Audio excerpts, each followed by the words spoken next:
Welcome to another edition of the North Dakota's Election Central, where we are comprehensively covering the 2024 North Dakota election cycle. Today's interview is going to be a little bit different. I'm joined by the Indy GOP Presidential Caucus Committee Chairman, Robert Harms. Thank you for joining us today. Glad to be here, Jonathan. Thanks for the invite. Absolutely. So, typically we've been interviewing candidates, but with the Indy Caucus fastly approaching, we thought it'd be a great switch of pace to kind of talk about that. Let's begin it here, Robert. Let's talk about what's the difference between a caucus and a primary. Sure. Well, a caucus is a political event where members of an organization come together and they vote for their particular candidate. And the state party, in this instance, sets the date, sets the rules, manages the event itself. A primary is really more an election that's managed and directed by state law. It is the state statute sets the date, how it's conducted, where the voting takes place. That's managed by state officials, county officials. That's the basic difference. Basic difference. Okay. So that kind of a big deal then for North Dakota, especially for the GOP here as it's approaching. Why don't you talk about that importance a little bit? Yeah, well, and it is important given the schedule on the national scene. North Dakota, we used to, when I was chairman of the party, we used to sit in about 28th, 29th, 30th in the order of states that conducted their primary or their caucus. A couple Okay. years ago, the state committee, North Dakota State Committee, managed to get us up in the calendar. We're about like number 6 in the order. And so we're on the eve of Super Tuesday. Super Tuesday is next week. And that's when 14 states, 2 other territories, about 40% of the country actually vote. So we're on the eve of that event. If something happens in North Dakota out of the ordinary, let's say David Stuckenberg gets 22% of the vote, or Nikki Haley wins 60%, or Donald Right. Trump gets 50 and Nikki Haley gets the remainder. It should be national news, and it might influence the rest of the country in their view about how things are shaping up on the national scene. Right. Absolutely. Yeah. To this point, I don't think Nikki Haley's won any of the primaries or caucuses. So it would be really big news for her and would definitely generate a lot of attention nationally Yeah. there. Yeah. Um, so when is the caucus happening in North Dakota? So the caucus is next Monday, Okay. March 4th, from 5 until 8 p.m. Central Time. There are 12 locations around North Dakota. You can find those locations on the ndgop.org website. That's the North Dakota State Republican Party website, ndgop.org.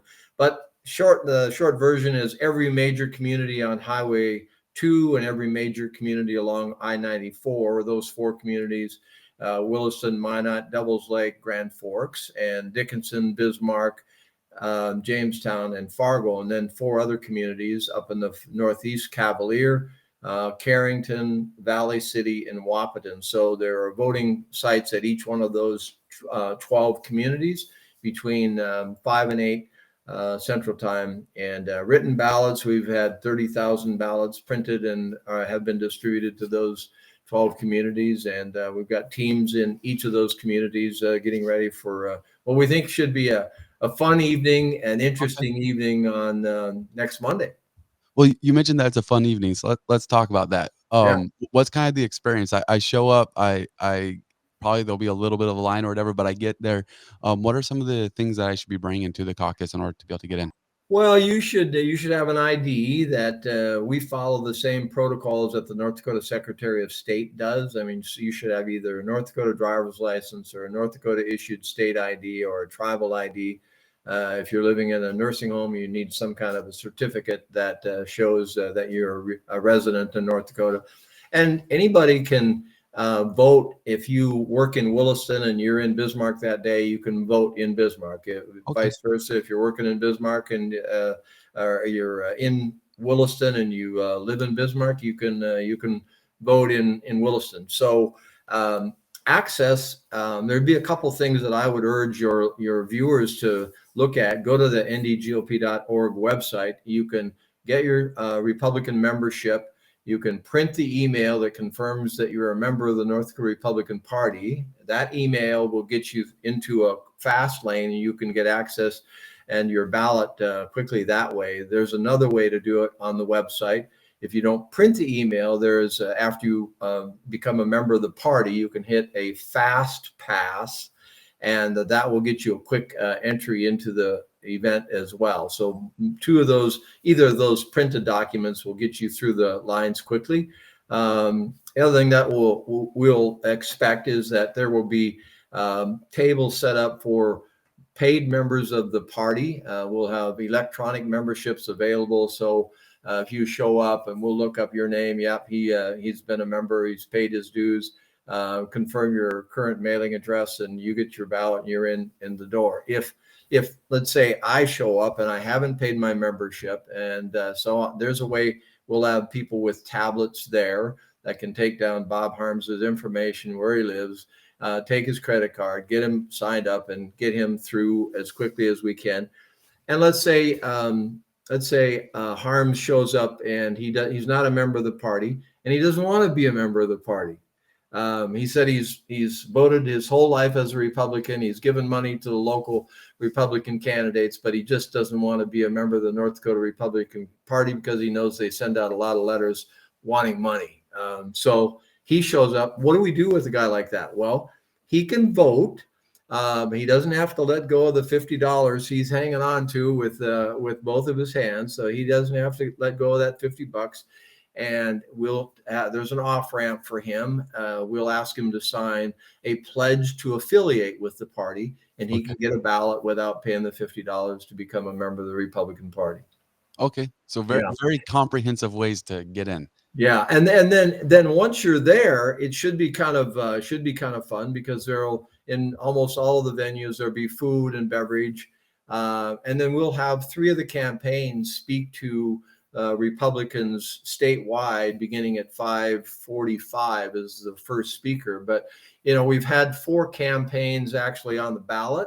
There'll be 4 names on the ballot, but David Binkley withdrew yesterday morning, and so his name is on the ballot, but he's really not in the race any longer. So that leaves us with Donald Trump, Nikki Haley, and David Stuckenberg, a businessman from Texas. So those are the 3 candidates that are on the ballot.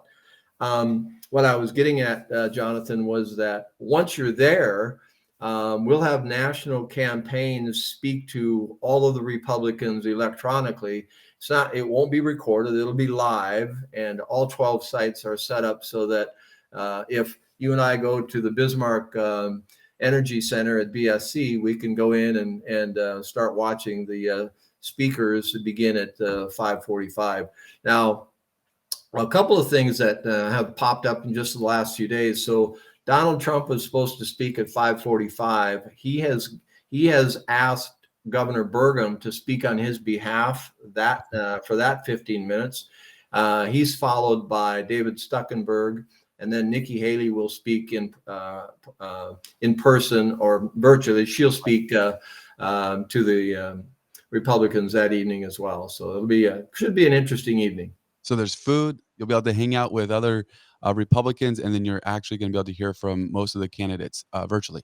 Yeah, no, that's exactly right. So it should be a fun evening, and I think I'm hoping that lots of North Dakotans will come out and help the country pick the best nominee to serve our nation. Here's a question that really isn't pertinent to the whole process that we talked about, but it'd be interesting nonetheless. What does it take to be on that ballot that you mentioned for a candidate to get on that ballot? We had 8 candidates qualify for the ballot. They had to meet these requirements by the end of 2023, and 3 key ingredients. They had to pay a $20,000 entry fee. They had to be registered at the FEC, and they had to have at least 10 members of the North Dakota Republican State Committee support their candidacy in North Dakota. And so you had to meet all 3 of those requirements by the end of last year. And we had 8 candidates qualify, just about all of the ones that you would know by name. actually qualified for North Dakota. I think the one that didn't qualify, as I recall, was Vice President Pence. I Okay. think he did not qualify for the ballot, but I think he was thinking about pulling out pretty early. I think he was one of Right. the first to pull the pin on his presidential race. Right. Very interesting. Yeah. So we've covered it all, and you even mentioned this already, but if you want to know more information about the caucus in North Dakota, you can just go to indyGOP.org/caucus, and that will have all the information. You'll have a lot of frequently asked questions as well. But it sounds like it's going to be a great time on Monday. Yeah, I think it should be fun. I mean, politics is important business for us as Americans, and I urge everybody to get involved in the political process. It affects your family, it affects your personal life, your business, your property. It's something that our founding fathers expected us to do as part of being Americans and members in this great country that we live in. But it should also be fun, So I think it'll be Absolutely. interesting to listen to Burgum, what he may have to say about Donald Trump, to Nikki Haley and her campaign, and David Stuckenberg. I think it'll be an interesting evening. It should be fun. Absolutely. Well, on our Election Central coverage, we ask off the wall questions sometimes. So, any endorsements or any announcements that you want to make? Not as of yet, Jonathan. Not that I can think of, but who knows? There'll be, the political season is just getting warmed up, so I might have something to say in the weeks ahead. Sounds good. Sounds All good. right, great. All right. Appreciate you coming on today. You bet. Thanks for the invite. Thank you. You bet. Thank you for watching another episode of the Dakotans Election Central, where we are comprehensively covering the 2024 North Dakota election cycle. We think it's important that we get to meet the candidates that we actually are going to vote for this election cycle. So we're trying to do something about that. You can go to mydakotan.com, click Election Central. There you are going to see a database of a lot of the candidates, the incumbents. We're trying to supply that with information, with news articles that would surround their campaign and help you get to know your candidate just a little bit better. You'll also be able to see an interview that we have conducted with them. We're trying to do these with every single candidate in the state of North Dakota. Check back frequently, as we will be updating that. Be sure to follow us on Facebook. Become part of that Dakotan community. We try to put out content on there daily, put out clips of the interviews so you can watch them. Like and subscribe to us on YouTube.